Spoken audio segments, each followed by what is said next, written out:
Harihi Om. Shri Durga Chandrakala Stuti, Shloka number 2. Although this is Shloka number 2, from here only the stotram starts, and the first one is more like an introduction by the author doing namaskaram to Devi.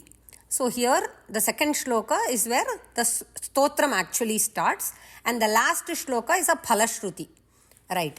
अभ्यर्थनेन सरसीरुहसम्भवस्य त्यक्तोदिता भगवदक्षिपिधानलीलां Vishweshwari विपदपागमने पुरस्तात् माता ममास्तु मधुकैटभयोर्निहन्त्री. अभ्यर्थनेन सरसीरुहसम्भवस्य त्यक्त्वा उदिता भगवत् अक्षिपिधानलीलां विश्वेश्वरी विपद अपागमने पुरस्तात् माता मम अस्तु मधु कैटभयोः निहन्त्री. இந்த ஸ்லோகத்தினுடைய அர்த்தம் பார்க்கறதுக்கு முன்னாடி we have to know the background of this, otherwise it's hard to understand the shloka, because we know already that Appaya Dikshitar has taken all this, collected all this from many Puranas, and this particular shlokam is a saramsham of the first chapter of Devi Mahatmyam. So we should know the background behind it so we can completely grasp the meaning. So we will see the first chapter of Devi Mahatmyam. What happens in the first chapter? It is more like a story. I will intersperse it here and there with some shlokas from Devi Mahatmyam. So there is a Raja by named Suratha who protected his people, treating them as his own children. அந்த மாதிரி பிரஜைகளை பார்த்துண்டான்.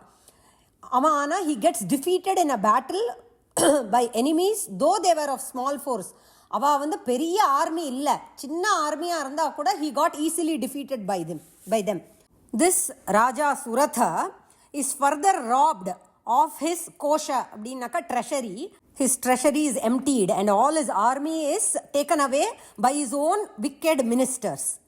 Now deprived of his kingdom, this Raja Suratha takes a horse and rides into the forest.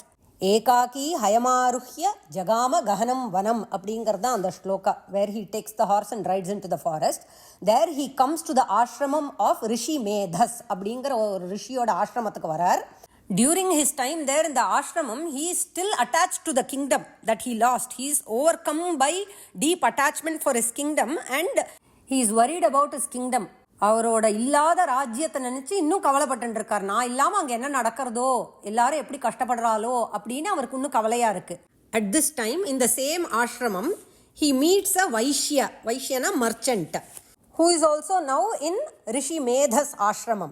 And now Raja Suratha makes conversation with Samadhi, merchant, asking him his purpose of visit to the ashramam. And Samadhi also has a Shloka katha. He was born in a wealthy family, but he was cast out. அதாவது because of greed for his wealth, his own wife and sons had misappropriated all the riches and made him devoid of wealth. So he was thrown away by his own relatives. So Dukkhama, he has come here to this ashramam. But even Samadhi is still worried about his family. How is my wife doing? How are my sons? அப்படிங்கிற கவலை இவருக்கும் இருக்கு. So they both don't understand why even after our own rajyam kicked us out and our own family kicked us out, we still have such an attachment over them.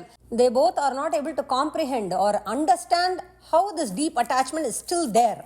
So they both, Samadhi the merchant and Suratha the Raja, both of them approach together Rishi Medhas and ask him, how is that our mind is in the madri afflicted with dukkham and not being under the control of the buddhi. See, their characters itself are like that. Raja Suratha is the body, Samadhi is the mind. They both approach the buddhi, Medhas அப்படின்னாக்க intellect.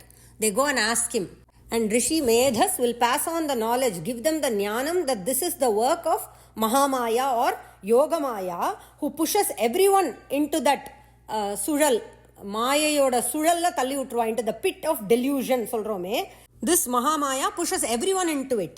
The shloka, Jnaninaamapi chetamsi devi bhagavati hi sa baladakrishya mohaya mahamaya prayachati. இந்த மகாமாயாவோட work எப்படி இருக்கும் அப்படின்னாக்க, ஞானினாம் அபி, even those Gnanis who have indriyas under their control, balat, she forcibly, with her power, she pushes even the jnanis into mahamaya, into delusion. அப்படி இருக்கும்போது சாதாரண மனுஷா நம்ம எப்படி இருக்க முடியும் இல்லையா? And this mahamaya is the yoga nidra of Vishnu. She is the shakti that induces Bhagavan into deep yoga nidra on the waters of the cosmic ocean.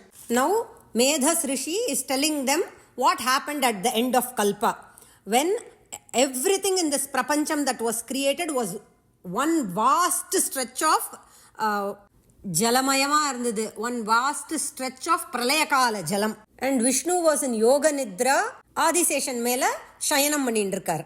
tada dvavasurav ghorau vikhyatau madhukaitabhau Vishnu karnamalo adbhutau hantum brahmanamudyatau.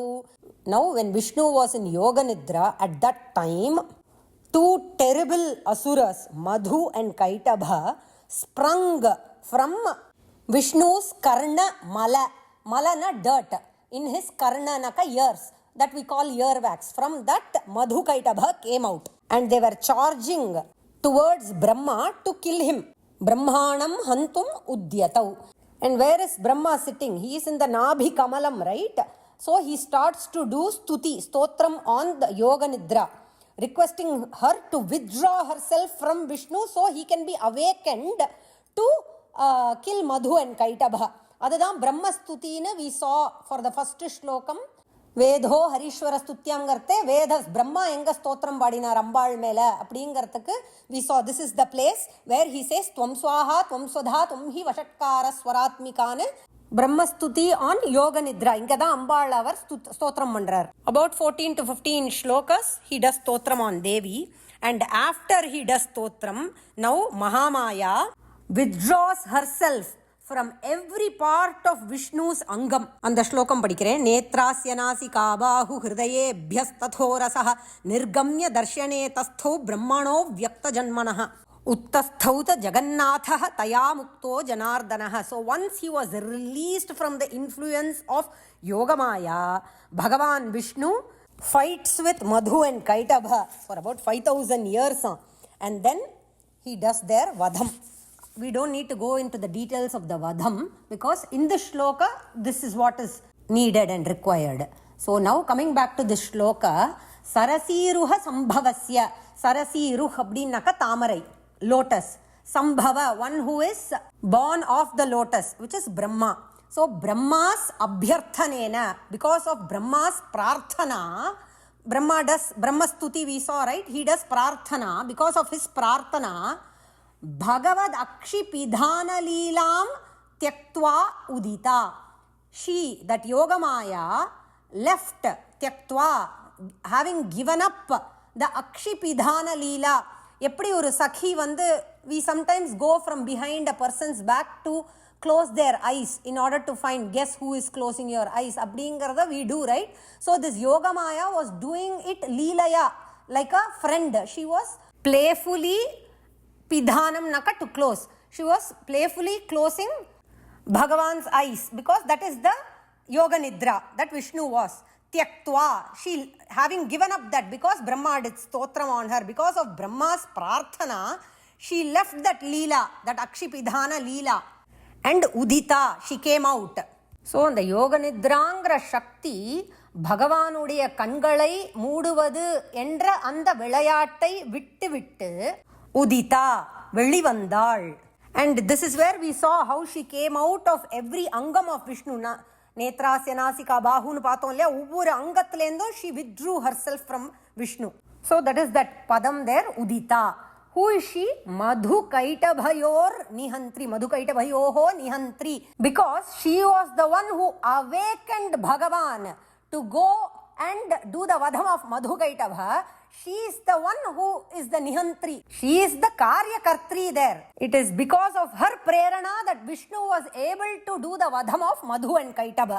This information is found in Apaya Dikshitar's commentary. His own Swavyakhyanathla he has given this. So அப்படிப்பட்ட அந்த காரியகர்த்ரி, she is the one who made, by awakening Vishnu, it was because of her prerana that Vishnu was able to do the vadham of Madhu and Kaitabha. So she is seen as the Nihantri, one who did the vadham of Madhu and Kaitabha. Who is she? Furthermore, Vishweshwari. In the Vishwatukkellam Ishwari. She is the Ishwari for this entire prapancham. Vipad agamane. எனக்கு ஒரு விபத். தமிழில் விபத்து, ஆபத்து, ஆபத், அது ஆக்சுவலாக இதெல்லாம் சம்ஸ்கிருத வார்த்தை. அதனால் எனக்கு ஒரு விபத். வென் தெர் இஸ் அ விபத் காலம் ஃபார் மீ, மம புரஸ்தாத் மாதா அஸ்து. திஸ் மம கேன் கோ ஃபார் மம மாதா, மம புரஸ்தாத் அஸ்து ஆல்சோ, போத் வேஸ். மாதா, நீ Vishweshwari, you are the Ishwari for the entire jagat. ஆ பிரம்ம கீட்ட ஜனனி நீ வேற மது கைட்டபாலுக்கு நீ தான் வந்து நிஹந்திரியா இருந்திருக்காங்க. இதெல்லாம் நீ பண்ணியிருக்க. வென் இட் இஸ் அ விபத் காலம் ஃபார் மீ, நீ தான் எனக்கும் அம்மா. யூ ஆர் மம மாதா ஆல்சோ. ஸோ மம புரஸ்தாத், என் எதிர்க்க அவ இருக்கட்டும். Let her appear before me for removing அபாகமனே, விபத் அபாகமனே, to remove that vipat for me. Right, that is this sloka. For this in the commentary section he has also given about ஹரிவம்சத்தில் யோக நித்ராவை எப்படி தேடிட் ஸ்தோத்திரம் அப்படின்னு கொடுத்துருக்கா. I think that is not needed, we can leave that out. Will see the sloka again. அபியர்த்தனேன சரசீருஹ சம்பவஸ்ய த்யக்த்வோதிதா பகவதக்ஷிபிதானலீலாம் விஸ்வேஸ்வரி விபதபாகமனே புரஸ்தாத் மாதா மமாஸ்து மதுகைட்டபயோர்நிஹந்த்ரி. ராம் ராம் ராம்.